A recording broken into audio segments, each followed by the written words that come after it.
The Prince and the Pauper by Mark Twain. Chapter 24, The Escape. The short winter day was nearly ended. The streets were deserted, save for a few random stragglers, and these hurried straight along, with the intent look of people who are only anxious to accomplish their errands as quickly as possible, and then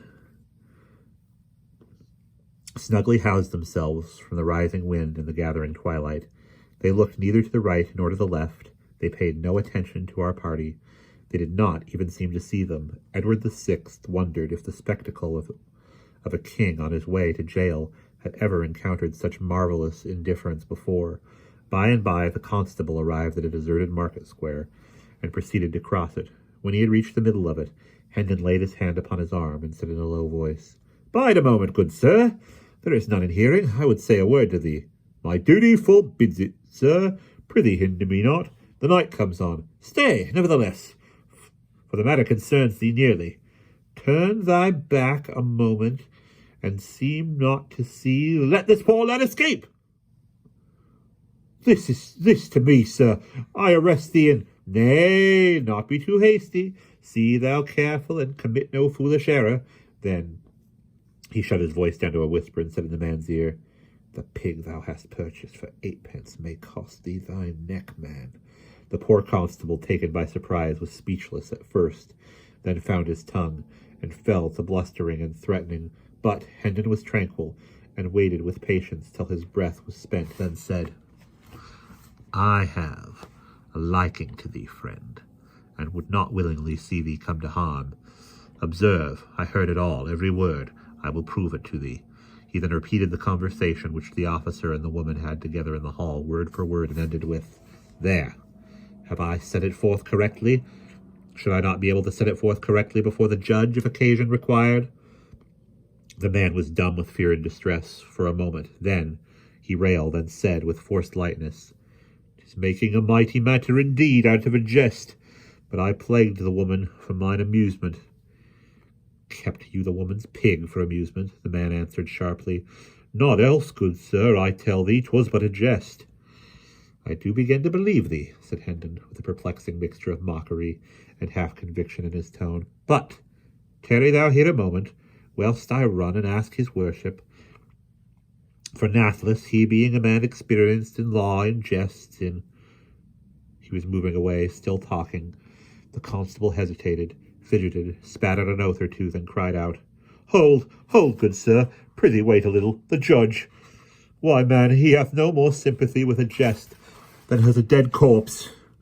Come, and we will speak further. Odds body, I seem to be in an evil case, and all for an innocent and thoughtless pleasantry. I am a man of family, and my wife and little ones. List to reason, good ye worship. What wouldst thou of me? Only that thou be blind and dumb, and paralytic, whilst one may count 100,000, counting slowly, said Hendon, with the expression of a man who asks but a reasonable favour, and then a very little one. It is my destruction, said the constable despairingly. Ah, be reasonable, good sir. Only look at this matter on all sides, and see how mere a jest it is, how manifestly and how plainly it is so. And even if one granted it were not a jest, it is a fault so small that e'en the grimmest penalty it could call forth would be but a rebuke and warning from the judge's lips. Hendon replied with a solemnity which chilled the air about him. This jest of thine hath a name in law. What it is, I know it not. Peradventure, I have been unwise. I have dreamed it had a name. Ah, sweet heaven, I thought it was original.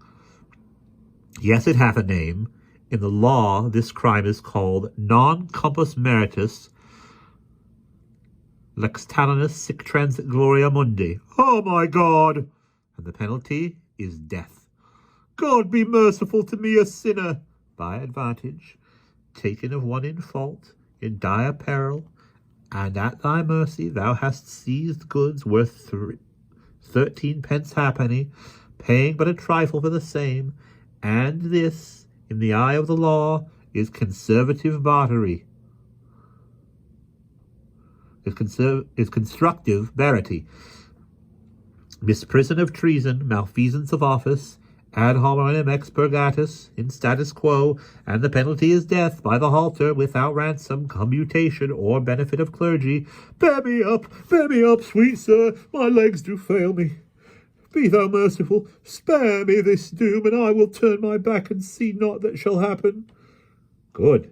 Now, 'twere wise and reasonable, and thou restore the pig. I will indeed, nor ever touch another, though heaven send it, and an archangel fetch it. Go, I am blind for thy sake, I see nothing. I will say thou didst break in, and wrest the prisoner from my hands by force.